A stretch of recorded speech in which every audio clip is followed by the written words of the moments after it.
नमस्ते दोस्तों, तो आइए आज आपको रामायण की कुछ अनोखी एवं अनसुनी कहानियां सुनाऊंगा जो कि बहुत ही ज़्यादा रोचक भरी होगी। तो कृपा करके हमारे चैनल को सब्सक्राइब करना ना भूले तथा वीडियो को पूरा देखें। धन्यवाद। तो आइए जानते हैं कैसे हुआ माँ गंगा का जन्म। ऋषि विश्वामित्र ने कहा, वत्स राम, तुम्हारी ही अयोध्यापुरी में सगर नाम के एक राजा थे। वे पुत्रहीन थे। सगर की पटरानी का नाम केशिनी था जो कि विदर्भ प्रांत के राजा की पुत्री थी। केशिनी रूपवती, धर्मात्मा और सत्यपरायण थी। सगर की दूसरी रानी का नाम था सुमति जो राजा अरिष्टनेमि की कन्या थी। महाराज सगर अपनी दोनों रानियों को लेकर हिमालय के भृगु प्रस्रवण नामक प्रांत में गए और पुत्र प्राप्ति के लिए तपस्या करने लगे।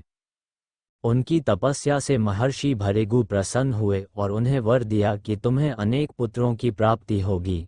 दोनों रानियों में से एक का केवल एक ही पुत्र होगा जो कि वंश को बढ़ाएगा और दूसरी के 60,000 पुत्र होंगे। कौन सी रानी कितने पुत्र चाहती है इसका निर्णय वे स्वयं आपस में मिलकर कर लें। केशिनी ने वंश को बढ़ाने वाले एक पुत्र की कामना की और गरुड़ की भगिनी सुमति ने 60,000 बलवान पुत्रों की। कुछ काल के पश्चात रानी केशिनी ने असमंज नामक पुत्र को जन्म दिया। रानी सुमति के गर्भ से एक तुम्बा निकला जिसे फोड़ने पर छोटे छोटे 60,000 पुत्र निकले। उन सब का पालन पोषण घी के घड़ों में रखकर किया गया। तारांकन कालचक्र व्यतीत होते गया और सभी राजकुमार युवा हो गए। सगर का ज्येष्ठ पुत्र असमंज बड़ा दुराचारी था और उसे नगर के बालकों को सरयू नदी में फेंककर उन्हें डूबते हुए देखने में बड़ा आनंद आता था। इस दुराचारी पुत्र से दुखी होकर सगर ने उसे अपने राज्य से निर्वासित कर दिया। असमंज के अंशुमान नाम का एक पुत्र था। अंशुमान अत्यंत सदाचारी और पराक्रमी था। एक दिन राजा सगर के मन में अश्वमेघ यज्ञ करवाने का विचार आया। शीघ्र ही उन्होंने अपने इस विचार को कार्य रूप में परिणत कर दिया।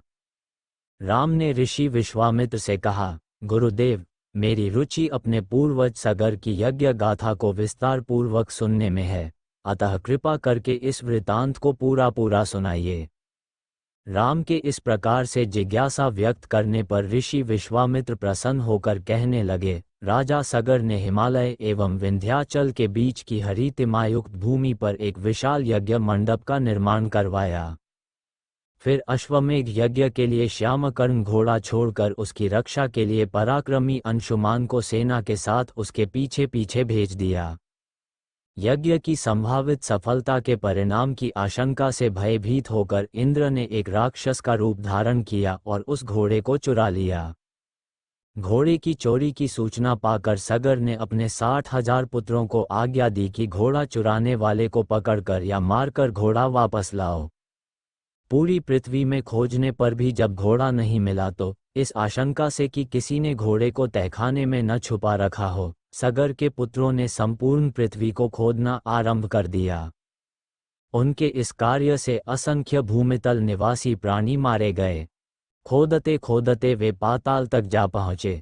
उनके इस नृशंस कृत्य के विषय में देवताओं ने ब्रह्मा जी को बताया तो ब्रह्मा जी ने कहा कि ये राजकुमार क्रोध एवं मद में अंधे होकर ऐसा कर रहे हैं। पृथ्वी की रक्षा कर दायित्व कपिल ऋषि पर है, इसलिए वे इस विषय में अवश्य ही कुछ न कुछ करेंगे। पूरी पृथ्वी को खोदने के बाद भी जब घोड़ा और उसको चुराने वाला चोर नहीं मिला तो निराश होकर राजकुमारों ने इसकी सूचना अपने पिता को दी। क्रुद्ध सगर ने आदेश दिया कि घोड़े को पाताल में जाकर ढूंढो। पाताल में घोड़े को खोजते खोजते वे सनातन वसुदेव कपिल के आश्रम में पहुंच गए। उन्होंने देखा कपिल देव तपस्या में लीन है और उन्हीं के पास यज्ञ का वह घोड़ा बंधा हुआ है। उन्होंने कपिल मुनि को घोड़े का चोर समझकर उनके लिए अनेक दुर्वचन कहे और उन्हें मारने के लिए दौड़े। सगर के इन कुकृत्यों से कपिल मुनि की समाधि भंग हो गई। उन्होंने क्रुद्ध होकर सगर के उन सब पुत्रों को भस्म कर दिया। ऋषि विश्वामित्र ने आगे कहा, बहुत दिनों तक अपने पुत्रों की सूचना नहीं मिलने पर महाराज सगर ने अपने तेजस्वी पौत्र अंशुमान को अपने पुत्रों तथा घोड़े का पता लगाने के लिए आदेश दिया। वीर अंशुमान शस्त्रास्त्रों से सुसज्जित होकर अपने चाचाओं के द्वारा बनाए गए मार्ग से पाताल की ओर चल पड़ा। मार्ग में मिलने वाले पूजनीय ऋषि मुनियों का यथोचित सम्मान करके अपने लक्ष्य के विषय में पूछता हुआ उस स्थान तक पहुंच गया जहां पर उसके चाचाओं के भस्मीभूत शरीरों की राख पड़ी थी और पास ही यज्ञ का घोड़ा चल रहा था। अपने चाचाओं के भस्मीभूत शरीरों को देखकर उसे अत्यंत क्षोभ हुआ। उसने उनका तर्पण करने के लिए जलाशय की खोज की, किंतु उसे कोई भी जलाशय दृष्टिगत नहीं हुआ। तभी उसकी दृष्टि अपने चाचाओं के मामा गरुड़ पर पड़ी। उन्हें सादर प्रणाम करके अंशुमान ने पूछा कि हे पितामह, मैं अपने चाचाओं का तर्पण करना चाहता हूँ। समीप में यदि कोई सरोवर हो तो कृपा करके उसका पता बताइए। यदि आपको इनकी मृत्यु के विषय में कुछ जानकारी है तो वह भी मुझे बताने की कृपा करें। गरुड़ जी ने बताया कि किस प्रकार से इंद्र ने घोड़े को चुराकर कपिल मुनि के पास छोड़ दिया था और उसके चाचाओं ने कपिल मुनि के साथ उद्दंड व्यवहार किया था, जिसके कारण कपिल मुनि ने उन सबको भस्म कर दिया। इसके पश्चात गरुड़ जी ने अंशुमान से कहा कि ये सब अलौकिक शक्ति वाले दिव्य पुरुष के द्वारा भस्म किए गए हैं, अतः लौकिक जल से तर्पण करने से इनका उद्धार नहीं होगा। केवल हिमालय की ज्येष्ठ पुत्री गंगा के जल से ही तर्पण करने पर इनका उद्धार संभव है। अब तुम घोड़े को लेकर वापस चले जाओ जिससे कि तुम्हारे पितामह का यज्ञ पूर्ण हो सके। गरुड़ जी की आज्ञानुसार अंशुमान वापस अयोध्या पहुंचे और अपने पितामह को सारा वृत्तांत सुनाया। महाराज सगर ने दुखी मन से यज्ञ पूरा किया। वे अपने पुत्रों के उद्धार करने के लिए गंगा को पृथ्वी पर लाना चाहते थे, पर ऐसा करने के लिए उन्हें कोई भी युक्ति न सूझी। थोड़ा रुककर ऋषि विश्वामित्र कहा, महाराज सगर के देहांत के पश्चात अंशुमान बड़ी न्यायप्रियता के साथ शासन करने लगे। अंशुमान के परम प्रतापी पुत्र दिलीप हुए। दिलीप के वयस्क हो जाने पर अंशुमान दिलीप को राज्य का भार सौंपकर हिमालय की कंदराओं में जाकर गंगा को प्रसन्न करने के लिए तपस्या करने लगे, किंतु उन्हें सफलता नहीं प्राप्त हो पाई और वे स्वर्ग से धार गए। इधर जब राजा दिलीप का धर्मनिष्ठ पुत्र भागीरथ बड़ा हुआ तो उसे राज्य का भार सौंपकर दिलीप भी गंगा को पृथ्वी पर लाने के लिए तपस्या करने चले गए, पर उन्हें भी सफलता नहीं मिली। भागीरथ बड़े प्रजावत्सल नरेश थे, किंतु उनकी कोई संतान नहीं हुई। इस पर वे अपने राज्य का भार मंत्रियों को सौंपकर स्वयं गंगावतरण के लिए गोकर्ण नामक तीर्थ पर जाकर कठोर तपस्या करने लगे। उनकी अभूतपूर्व तपस्या से प्रसन्न होकर ब्रह्मा जी ने उन्हें वर मांगने के लिए कहा। भागीरथ ने ब्रह्मा जी से कहा कि हे प्रभु, यदि आप मुझ पर प्रसन्न हैं तो मुझे यह वर दीजिए कि सगर के पुत्रों को मेरे प्रयत्नों से गंगा का जल प्राप्त हो, जिससे कि उनका उद्धार हो सके। इसके अतिरिक्त मुझे संतान प्राप्ति का भी वर दीजिए ताकि इक्ष्वाकु वंश नष्ट न हो। ब्रह्मा जी ने कहा कि संतान का तेरा मनोरथ शीघ्र ही पूर्ण होगा, किंतु तुम्हारे मांगे गए प्रथम वरदान को देने में कठिनाई यह है कि जब गंगा जी वेग के साथ पृथ्वी पर अवतरित होंगी तो उनके वेग को पृथ्वी संभाल नहीं सकेगी। गंगा जी के वेग को संभालने की क्षमता महादेव जी के अतिरिक्त किसी में भी नहीं है। इसके लिए तुम्हें महादेव जी को प्रसन्न करना होगा। इतना कहकर ब्रह्मा जी अपने लोक को चले गए। भागीरथ ने साहस नहीं छोड़ा। वे 1 वर्ष तक पैर के अंगूठे के सहारे खड़े होकर महादेव जी की तपस्या करते रहे।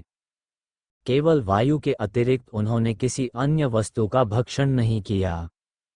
अंत में इस महान भक्ति से प्रसन्न होकर महादेव जी ने भागीरथ को दर्शन देकर कहा कि हे भक्त श्रेष्ठ, हम तेरी मनोकामना पूरी करने के लिए गंगा जी को अपने मस्तक पर धारण करेंगे। इसकी सूचना पाकर विवश होकर गंगा जी को सुरलोक का परित्याग करना पड़ा। उस समय वे सुरलोक से कहीं जाना नहीं चाहती थीं, इसलिए वे यह विचार करके कि मैं अपने प्रचंड वेग से शिव जी को बहाकर पाताल लोक ले जाऊंगी, वे भयानक वेग से शिव जी के सिर पर अवतरित हुईं। गंगा का यह अहंकार महादेव जी से छुपा न रहा। महादेव जी ने गंगा की वेगवती धाराओं को अपने जटाजूट में उलझा लिया। गंगा जी अपने समस्त प्रयत्नों के बाद भी महादेव जी के जटाओं से बाहर न निकल सकी। गंगा जी को इस प्रकार शिव जी की जटाओं में विलीन होते देख भागीरथ ने फिर शंकर जी की तपस्या की। भागीरथ के इस तपस्या से प्रसन्न होकर भगवान शंकर ने गंगा जी को हिमालय पर्वत पर स्थित बिंदुसर में छोड़ा। छूटते ही गंगा जी 7 धाराओं में बट गईं। गंगा जी की 3 धाराएं हलादिनी, पावनी और नलिनी पूर्व की ओर प्रवाहित हुईं। सुचक्षु, सीता और सिंधु नाम की 3 धाराएं पश्चिम की ओर बहीं और 7वीं धारा महाराज भागीरथ के पीछे पीछे चली। जिधर जिधर भागीरथ जाते थे उधर उधर ही गंगा जी जाती थीं। स्थान स्थान पर देव, यक्ष, किन्नर, ऋषि मुनि आदि उनके स्वागत के लिए एकत्रित हो रहे थे। जो भी उस जल का स्पर्श करता था भव बाधाओं से मुक्त हो जाता था। चलते चलते गंगा जी उस स्थान पर पहुंची जहां ऋषि जहनु यज्ञ कर रहे थे। गंगा जी अपने वेग से उनके यज्ञशाला को संपूर्ण सामग्री के साथ बहा कर ले जाने लगीं। इससे ऋषि को बहुत क्रोध आया और उन्होंने क्रुद्ध होकर गंगा का सारा जल पी लिया।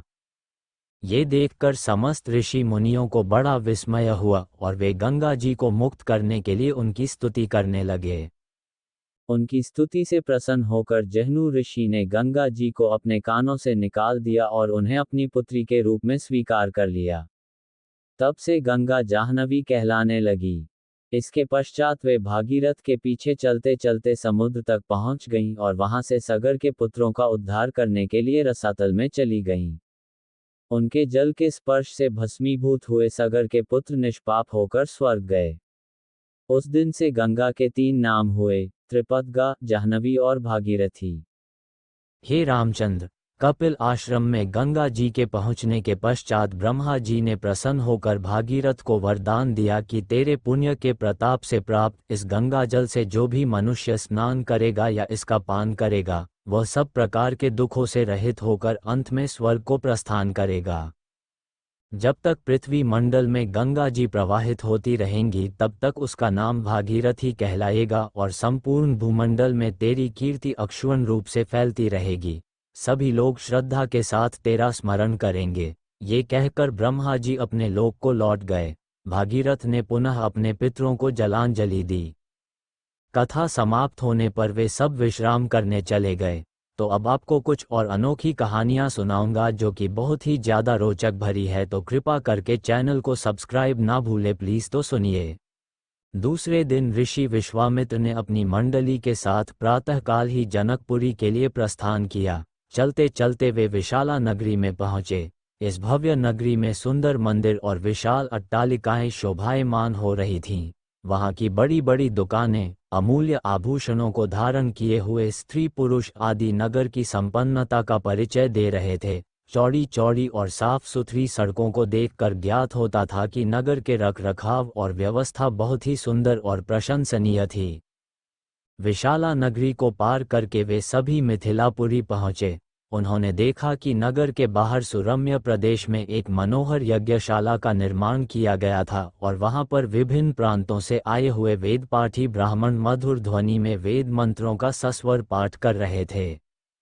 शोभायुक्त यज्ञ मंडप अत्यंत आकर्षक था, जिसे देखकर राम ने कहा, हे गुरुदेव, इस यज्ञशाला की छटा मेरे मन को मोह रही है और विद्वान ब्राह्मणों के आनंददायक मंत्रोच्चार को सुनकर मैं पुलकित हो रहा हूँ। कृपा करके इस यज्ञ मंडप के समीप ही हम लोगों के ठहरने की व्यवस्था करें ताकि वेद मंत्रों की ध्वनि हमारे मनमानस को निरंतर पवित्र करती रहे। जब राजा जनक को सूचना मिली कि ऋषि विश्वामित्र अपनी शिष्यों तथा अन्य ऋषि मुनियों के साथ जनकपुरी में पधारे हैं तो उनके दर्शन के लिए वे राजपुरोहित शतानंद को लेकर यज्ञशाला पहुंचे। पाद्य अर्घ्य आदि से विश्वामित्र जी का पूजन करके राजा जनक बोले, हे महर्षि, आपने यहाँ पधार कर और दर्शन देकर हम लोगों को कृतार्थ कर दिया है। आपकी चरणधूलि से यह मिथिला नगरी पवित्र हो गई है। फिर राम और लक्ष्मण की ओर देखकर बोले, हे मुनिवर, आपके साथ ये परम तेजस्वी सिंह शावक जैसे अनुपम सौंदर्यशाली दोनों कुमार कौन हैं?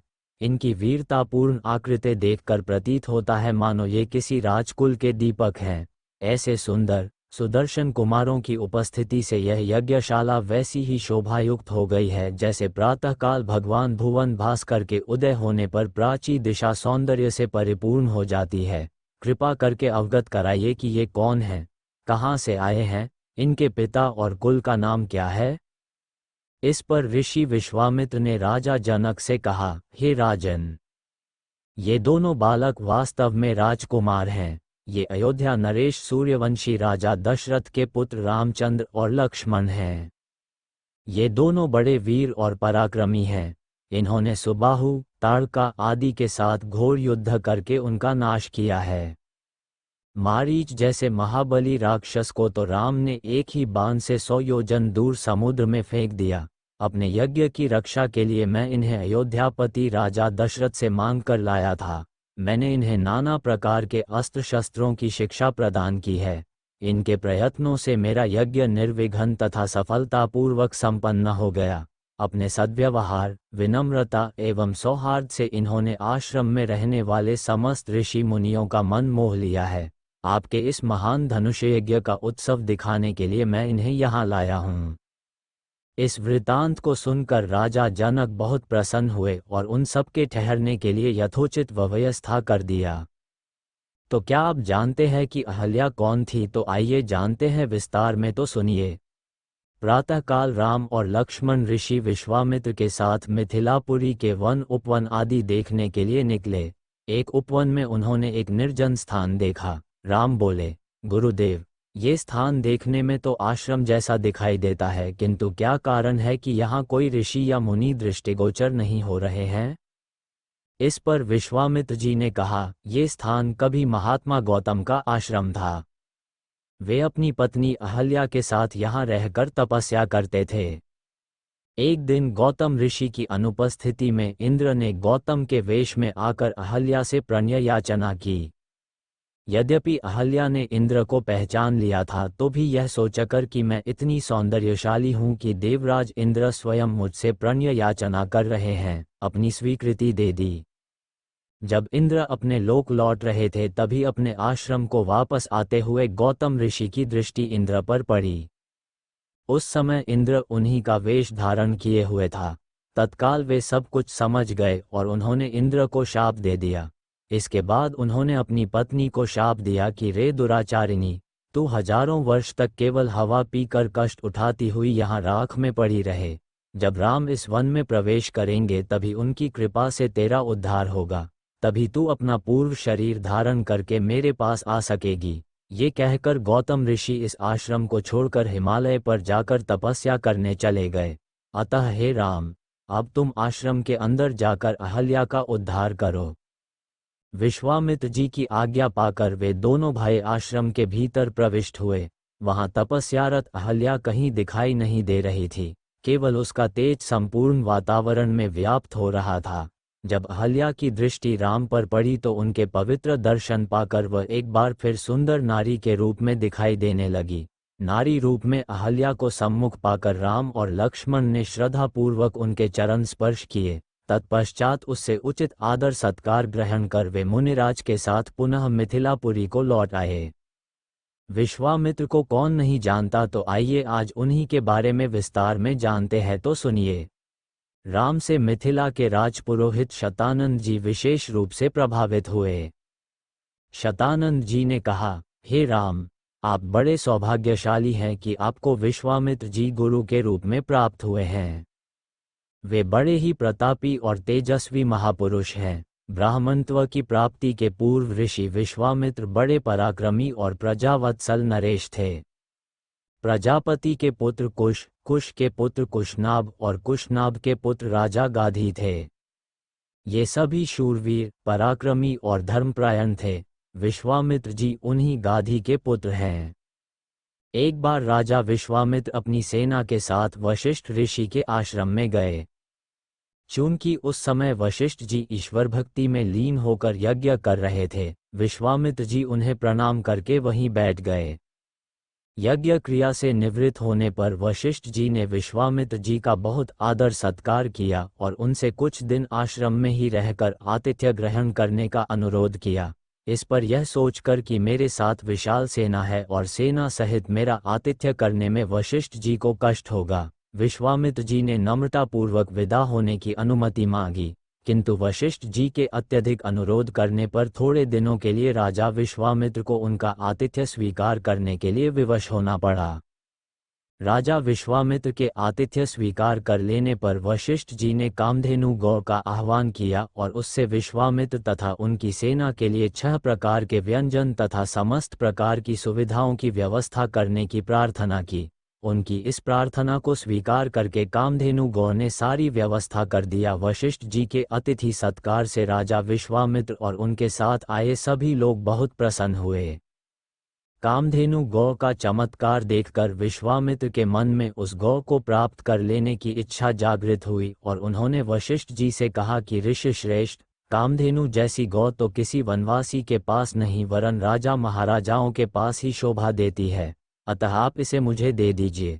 इसके बदले में मैं आपको सहस्त्रों स्वर्ण मुद्राएं दे सकता हूँ।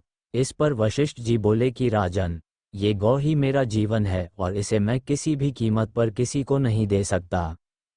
वशिष्ठ जी के इस प्रकार कहने पर विश्वामित्र ने बलात् उस गौ को पकड़ लेने की आज्ञा दे दी और सैनिकगण उस गौ को डंडे से मार मार कर हाँकने लगे। कामधेनु गौ ने क्रोधित होकर अपना बंधन छुड़ा लिया और वशिष्ठ जी के पास आकर विलाप करने लगी। वशिष्ठ जी बोले कि हे कामधेनु, मैं इस राजा को शाप भी नहीं दे सकता क्योंकि यह राजा मेरा अतिथि है और इसके पास विशाल सेना होने के कारण इससे युद्ध में भी विजय प्राप्त नहीं कर सकता। मैं अत्यंत विवश हूँ। वशिष्ठ जी के इन वचनों को सुनकर कामधेनु ने कहा कि हे ब्रह्मर्षि, क्या एक ब्राह्मण के बल के सामने क्षत्रिय का बल कभी श्रेष्ठ हो सकता है? आप मुझे आज्ञा दीजिए, मैं एक क्षण में इस क्षत्रिय राजा को उसकी विशाल सेना सहित नष्ट कर दूंगी। कोई अन्य उपाय न देखकर वशिष्ठ जी ने कामधेनु को अनुमति दे दी। आज्ञा पाते ही कामधेनु ने योग बल से पहनव सैनिकों की एक सेना उत्पन्न कर दिया और वह सेना विश्वामित्र की सेना के साथ युद्ध करने लगी। विश्वामित्र जी ने अपने पराक्रम से समस्त पहनव सेना का विनाश कर डाला। इस पर कामधेनु ने सहस्त्रों शक, हून, बर्बर, यवन और काम्बोज सैनिक उत्पन्न कर दिया। जब विश्वामित्र ने उन सैनिकों का भी वध कर डाला तो कामधेनु ने मारक शस्त्रास्त्रों से युक्त अत्यंत पराक्रमी योद्धाओं को उत्पन्न किया, जिन्होंने शीघ्र ही राजा विश्वामित्र की सेना को गाजर मूली की भांति काटना आरंभ कर दिया। अपनी सेना का नाश होते देख विश्वामित्र के 100 पुत्र अत्यंत कुपित हो वशिष्ठ जी को मारने दौड़े। परिणाम ये हुआ कि वशिष्ठ जी ने उनमें से एक पुत्र को छोड़कर शेष सभी को भस्म कर दिया। सेना तथा पुत्रों के नष्ट हो जाने से विश्वामित्र बड़े दुखी हुए। अपने बचे हुए पुत्र का राजतिलक कर वे तपस्या करने के लिए हिमालय की कंदराओं में चले गए। वहां पर उन्होंने कठोर तपस्या की और महादेव जी को प्रसन्न कर लिया। महादेव जी को प्रसन्न पाकर विश्वामित्र ने उनसे समस्त दिव्य शक्तियों के साथ संपूर्ण धनुर्विद्या के ज्ञान का वरदान प्राप्त कर लिया। इस प्रकार संपूर्ण धनुर्विद्या का ज्ञान प्राप्त करके विश्वामित्र बदला लेने के लिए वशिष्ठ जी के आश्रम में पहुंचे। वशिष्ठ जी को ललकार कर उन पर अग्निबाण चला दिया।